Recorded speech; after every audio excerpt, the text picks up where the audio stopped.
조갑제 TV 시청자 여러분 안녕하십니까. 오늘 아침에도 저는 기분 좋은 글을 하나 읽었습니다. 잘 쓴 글을 읽으면은 머리가 맑아집니다.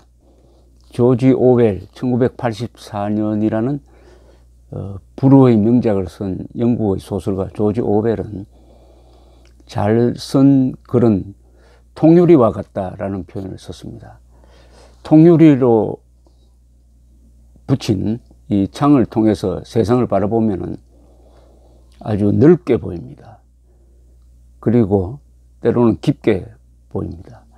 잘 쓴 글은 머리를 이렇게 맑게 하고 눈을 밝게 합니다. 동시에 가끔 가슴을 뜨겁게 할 수도 있어요. 글에 따라서는.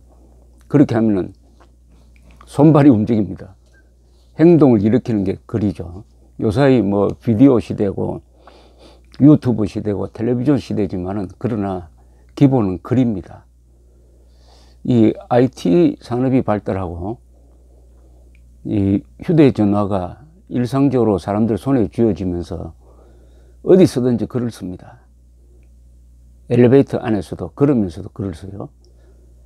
그래서 문장이 그 사람의 인격이 될 뿐만 아니라 이제는 출세의 한 중요한 요인이 되었습니다. 문자 메시지를 어떻게 정확하게 예의 바르게 보내느냐. 이 문장력이 국력입니다. 체력이 국력일 수도 있지만은 기본적으로는 문장력이 국력입니다. 선진국 사람들은 문장력이 대단히 높아요. 근데 일본 사람들하고 이렇게 편지를 주고받으면은 그분들이 제한된 지면에 아주 정확하게 예의 바르게 자기의 생각을 전달하는 것을 보면 감탄할 때가 있습니다. 오늘 소개해 드리려고 하는 글은 제가 미국에 체류하느라고 미처 읽지 못한 지난 11월 22일에 동아일보에 실린 송평인 칼럼입니다. 송평인 논설위원이 특히 이분이 사건, 사고 동시에 그것을 바라보는 법률적 시각, 이 팩트를 중시한다든지 이런 점에서 아주 독보적인 글을 그동안에 써왔습니다. 특히 탄핵 과정에서 헌법재판소의 결정문을 분석해서 비판한 글이라든지 하여튼 이분의 글을 읽으면은 재미가 있을 뿐만 아니라 공부가 됩니다. 제가 소개해 드리려는 글은 죽은 통진당이 산 국정원을 잡다 라는 제목의 글입니다. 이 글을 읽으면은 오늘 대한민국이 어디로 가고 있는지를 딱 요약해서 정리를 하고 있습니다. 일단 읽어 드리겠습니다. 해산당한 통합진보당의 대리복수극이라고나 할까? 문재인 대통령이 취임 후 직접 발표한 1호 인사는 통진당 해산 심판에서 유일한 반대 의견을 냈던 김희수 헌법재판관의 헌법재판소장 지명이었다.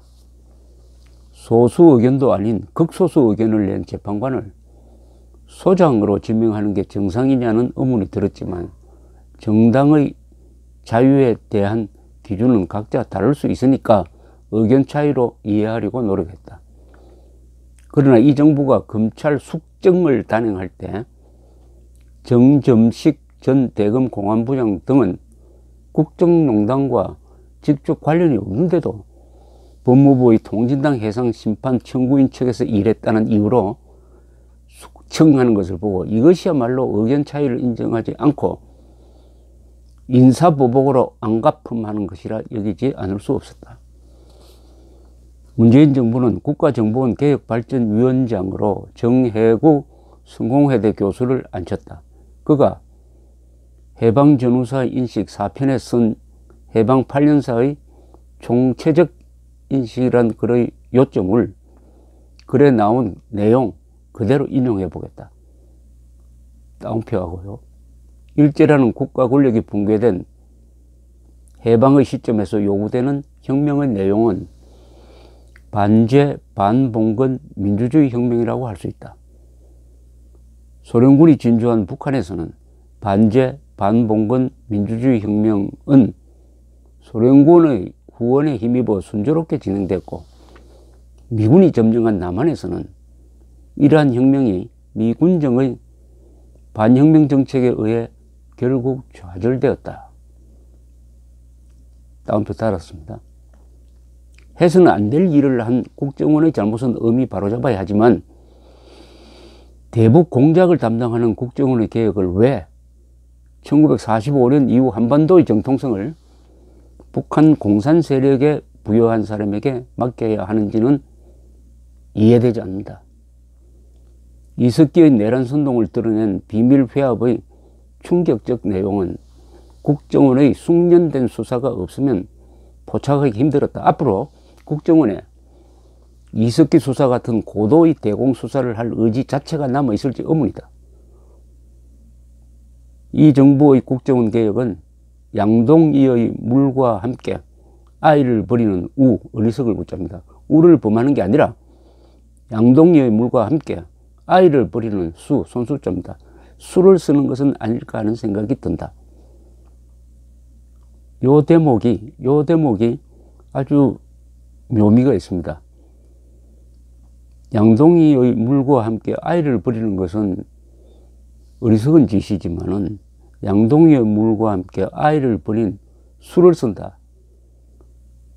일부러 그렇게 한다는 거죠. 국정원 개혁하는 척하면서 국정원의 대공 기능을 한꺼번에 버리는 것은 이게 고의로 하는 술수일 가능성이 있다는 지적을 송평인 칼럼이 지적하고 있습니다.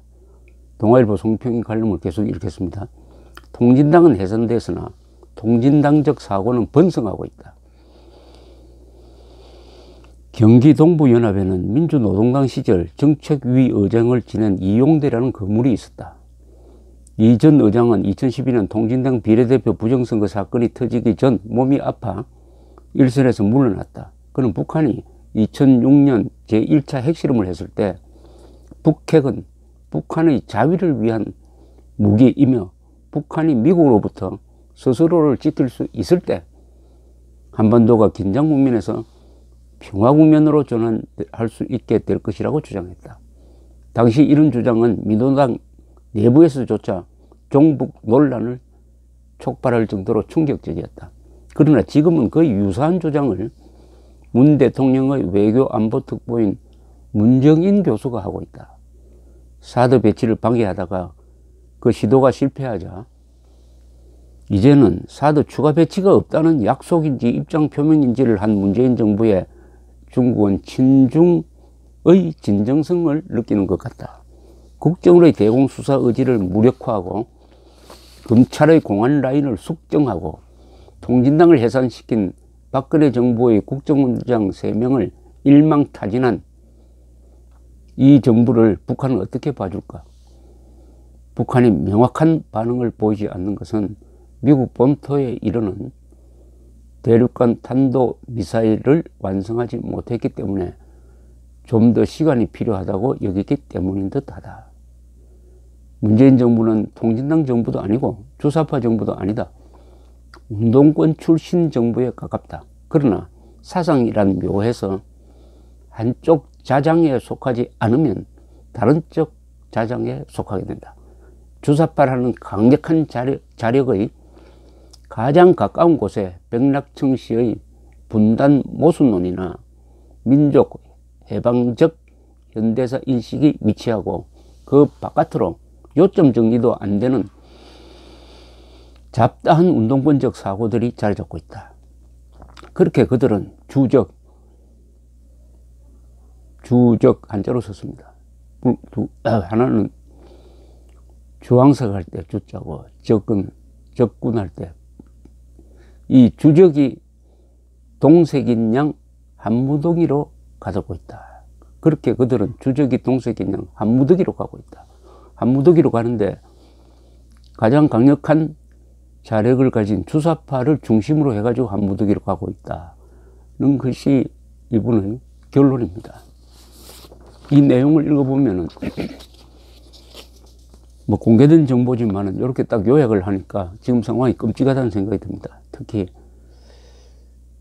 국정원, 통진당, 숙정, 주사파 이런 말들이 섞여 있는데 이것을 한 줄로 딱 요약하면은 김일성주의자 또는 북한 정권을 정통성 있다고 생각하는 세력이 권력을 잡고 반공투사, 반공자유투사겠죠. 공산주의와 싸운 사람들을 숙정하고 있다는 것으로 요약이 됩니다.